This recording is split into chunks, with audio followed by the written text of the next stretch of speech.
Dans le cadre de la lutte contre la pauvreté, on a vu vous avez eu beaucoup d'initiatives sur le terrain. Est-ce que vous pouvez nous donner un exemple réussi qui vous a vraiment plu? Bon, ça, je vais quand même faire un peu d'histoire. Là où nous sommes, la commune, elle est installée sur l'ancien point de traite. Morlan était un point de traite au temps. Quand on parle de point de traite, c'était un poumon économique au temps colonial.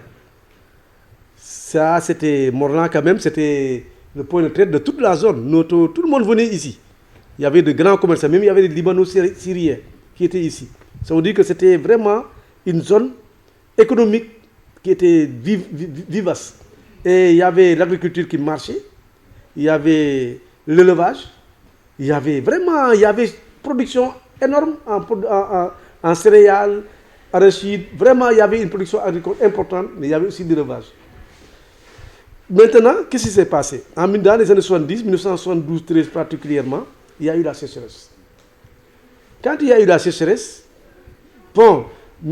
histoire pour histoire, avant, les enfants de Morlan qui allaient à Dakar, le 5 juin, c'était une date, tout le monde devait rentrer au village. Parce que la main d'œuvre, tout le monde doit aller au champ. Le 5 juin, tout le monde devait rentrer. Maintenant, avec cette sécheresse de 1972-73, les choses, voilà, on ne pouvait pas forcer les gens à rester, d'autant plus que l'hivernage n'était plus ce qu'il était avant. C'est comme ça que les enfants ont commencé à s'installer à Dakar. Les enfants de Morlan ont commencé à s'installer à Dakar petit à petit. Finalement, les gens ont abandonné pratiquement l'agriculture. Bon, l'élevage n'est pas trop abandonné, même si elle est concentrée particulièrement entre les mains de quelques bergers. Mais avant, presque chaque famille avait son troupeau. Chaque famille avait son troupeau. Et c'était des troupeaux on disait troupeaux aussi pour enrichir le sol. C'était comme ça. Vraiment, c'était une zone où vraiment la symbiose entre l'agriculture et l'élevage était très efficace. Mais finalement, comme j'ai dit tout à l'heure, les enfants sont à l'école, les enfants sont à Dakar. Finalement, on a presque abandonné l'hivernage, l'agriculture. Mais quand tu abandonnes l'agriculture, finalement, qu'est-ce qui se passait quoi? C'est ceux qui sont à Dakar, pratiquement, qui prenaient en charge entièrement ceux qui sont à Morlan. Ça pose problème. Comme on ne peut pas prendre une personne entièrement en charge, ou bien en tout cas c'est avec des difficultés. Voilà, petit à petit, la pauvreté s'est installée à Morlan. Alors que les gens de Morlan avant, c'était quand même des gens assez riches. Parce que quand même, il n'y avait pas de famine, ou il n'y avait pas de pauvreté autant à Morlan. Maintenant, quand on a constaté ça, quand on est venu, on a dit il faut changer. Il faut changer parce que d'abord on a dit, c'est pourquoi d'ailleurs on a créé le centre de formation là. Si vous voyez, la dominante c'est l'agri-élevage. On a dit maintenant, il faut créer des agriculteurs de métier.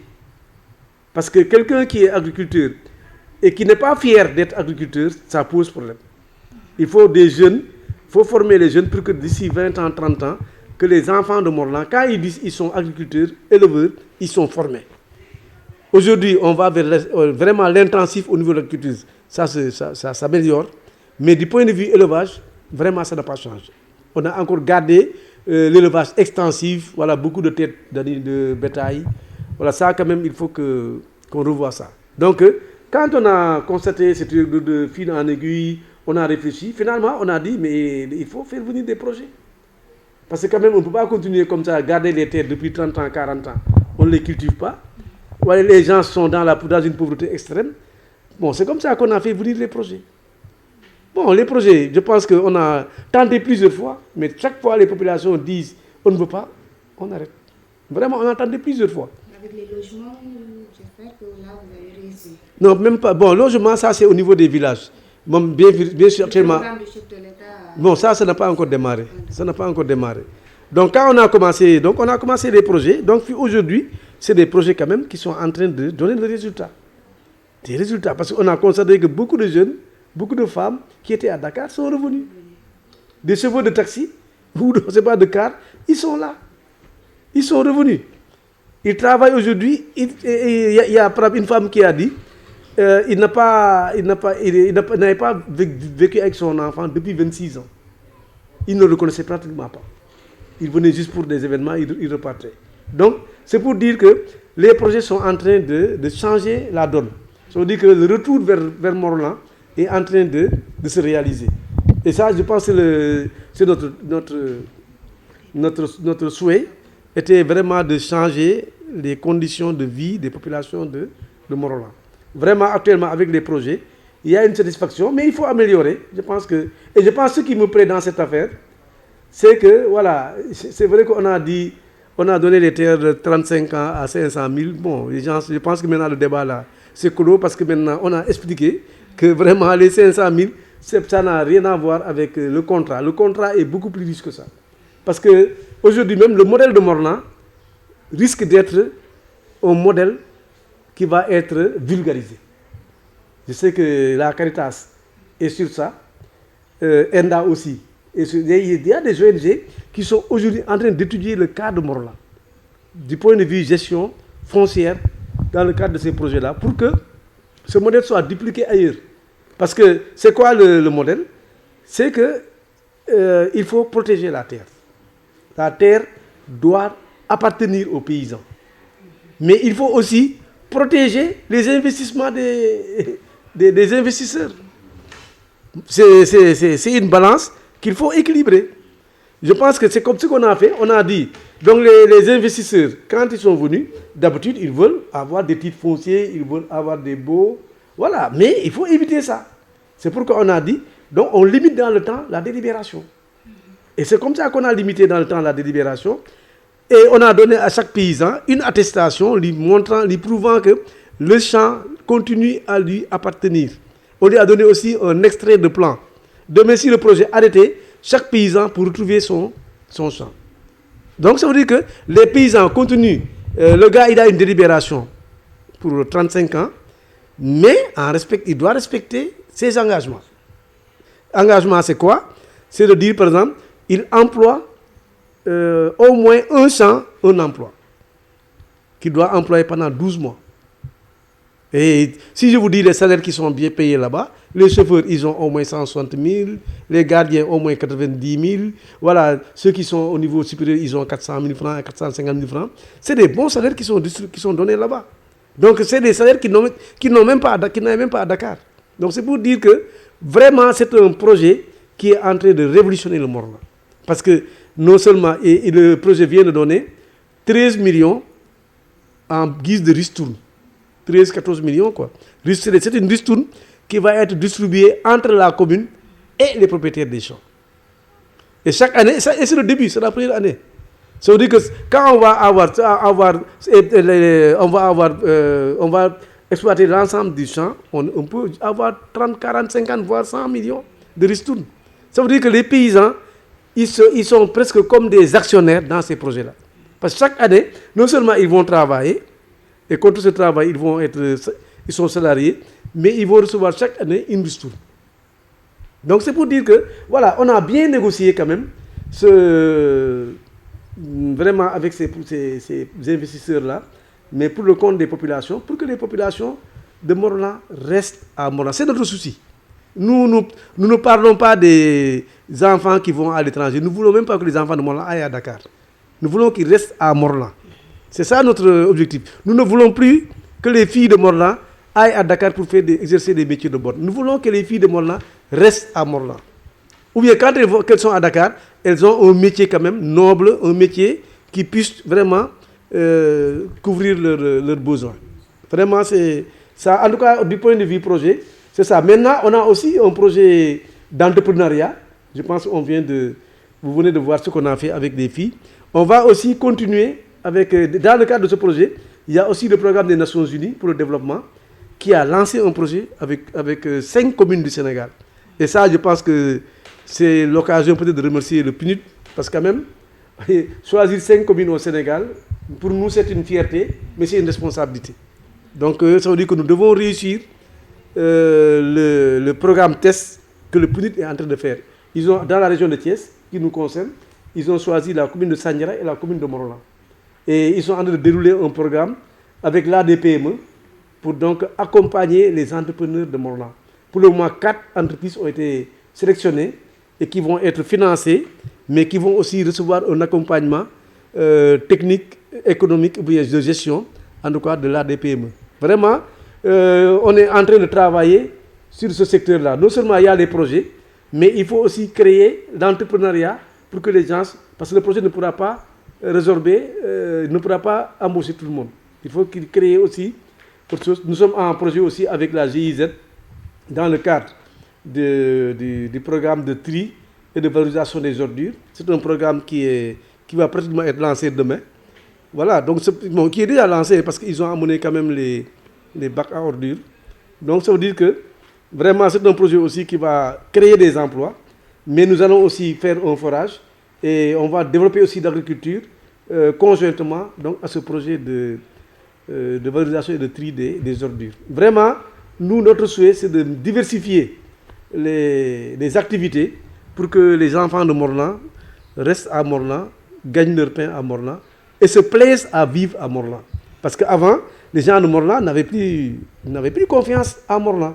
Personne, si vous voyez des anciens, beaucoup, ils ont construit à Dakar. Personne ne voulait construire à Morlan. Mais aujourd'hui, on est en train de renverser les choses. On a vu qu'aujourd'hui, le foncier est devenu une perle rare à Morlan. Tout le monde veut construire à Morlan.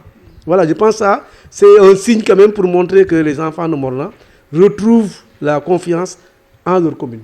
Donc, pour conclure, on peut dire que vous avez réussi à rendre Morlan attractif, même au niveau, dans la tête des Morolandais. Oui, je pense que c'est une réussite. C'est une réussite parce que pour moi, avant quand même, j'ai un jeune qui dit souvent Morlan c'était un cimetière. C'est-à-dire qu'il y a des gens qui partaient de Morlan, ils venaient que pendant les fêtes, 15 jours, Tabaski, ils venaient peut-être quand il y a un décès, ils revenaient quand ils sont morts, on les enterre. Donc alors qu'aujourd'hui, les gens préfèrent aujourd'hui construire ici, laisser ici leurs femmes et aller travailler à Dakar ou ailleurs. Donc ça veut dire que vraiment, on est en train de réinstaller en tout cas cette confiance donc dans la tête des Morlandais pour qu'ils comprennent que le Morlan ne peut pas se développer sans les Morlandais. C'est eux qui doivent rester ici. Et toi, comme je le disais, une commune sans jeunesse, c'est un véhicule sans essence. Parce que l'essence d'une commune, c'est la jeunesse. Voilà, monsieur le maire, un peu de politique, si vous voulez bien. Aujourd'hui, les informations que j'ai lues, on dit que les élections locales, c'est pour mars 2021. Monsieur le maire, va-t-il poser sa candidature pour un troisième mandat?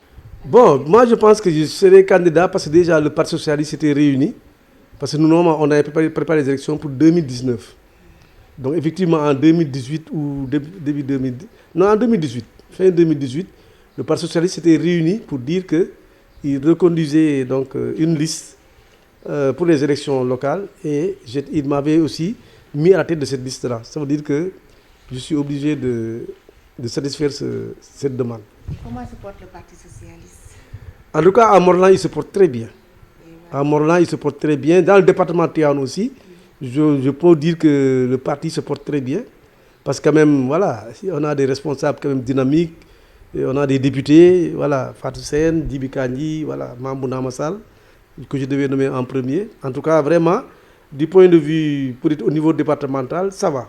Mais je sais que maintenant, au niveau national, peut-être il y a une certaine petite léthargie, peut-être qui est due à 2 événements. D'abord la mort de Tanordien, ensuite la pandémie. Bon, en tout cas, nous souhaitons plein succès donc, à notre camarade Amdam Ndiaye, à qui nous demandons quand même de relancer les choses rapidement, parce que le parti en a besoin. Le parti doit quand même retrouver son liste d'entrants. Un de vous, je vais le nommer Barthélémy Dias, est sorti dans une émission de CNTV pour dire que le Parti Socialiste est mort. Et selon vous, en tant que socialiste... Non, Barthélémy, c'est mon ami. Bon, Bart, bon. Il dit ça, il a ses raisons. Bon, il a ses raisons, mais quand même, il faut reconnaître que Barthélémy n'est plus du PS de toute façon. Donc, s'il n'est plus du PS, comment il peut dire que le PS est mort? Mais c'est parce qu'il n'a rien vu, il n'y a pas de... Oui, mais quand même, mais quand même, je pense que quand même, avant la pandémie, quand même, il y avait des rencontres régulières du bureau politique. Il y avait aussi, voilà, Donc, nous, au niveau départemental, on tenait régulièrement des réunions. Mais connaissant le PS Non, mais le PS, effectivement, ne peut plus être le PS d'antan, aujourd'hui. Parce que quand même, il y a eu beaucoup de fractions. Depuis que Abdou Diouf, voilà, il y a eu beaucoup de départs. Voilà, aujourd'hui aussi, il y a beaucoup de départs. Mais quand même, le Parti socialiste existe parce que il y a des gens qui te disent que... Il y en a beaucoup, hein, à Morlan, il y a des gens qui disent que jusqu'à la mort, je suis Parti socialiste. Même dans ma tombe, je serai socialiste. Ça, c'est... Il y a des socialistes convaincus qui sont là, qui portent encore le parti. Je pense que, en tout cas, bon, je me suis ouvert hier à mon responsable Dibi Kandji, et je pense que bientôt, au niveau départemental, on va convoquer une réunion et on va relancer les activités. Parce que quand même, si je prends le cas de Morlan, on avait presque terminé nos renouvellements. Si, en tout cas, on avait presque monté 70% de nos comités. Il restait 30%. Avec la pandémie, on a suspendu. Maintenant, nous devons recommencer pour que, après, on fait donc le renouvellement au niveau de la section de Morlan communale. Ensuite, maintenant, on va faire les renouvellements au niveau aussi de coordination et des lignes de coordination pour qu'on puisse aller au niveau du congrès pour renouveler, parce que, quoi qu'on dise quand même, Aminata Mbengue Ndiaye, elle gère donc l'intérim de Tanor, voilà, à qui nous souhaitons aussi vraiment le paradis. Vraiment, nous nous inclinons en tout cas devant sa mémoire pour tout le bien qu'il a fait pour le parti, mais aussi pour le Sénégal. Ok, merci monsieur le maire. Merci beaucoup. Merci à tonton Mbaye-Ba. Ok, nous venons de recevoir le maire de Mont-Rolland, Yves Lamine Ciss, pour des séries de questions avec le doyen Mbaye-Ba. Nous vous donnons rendez-vous pour une autre émission. Merci beaucoup.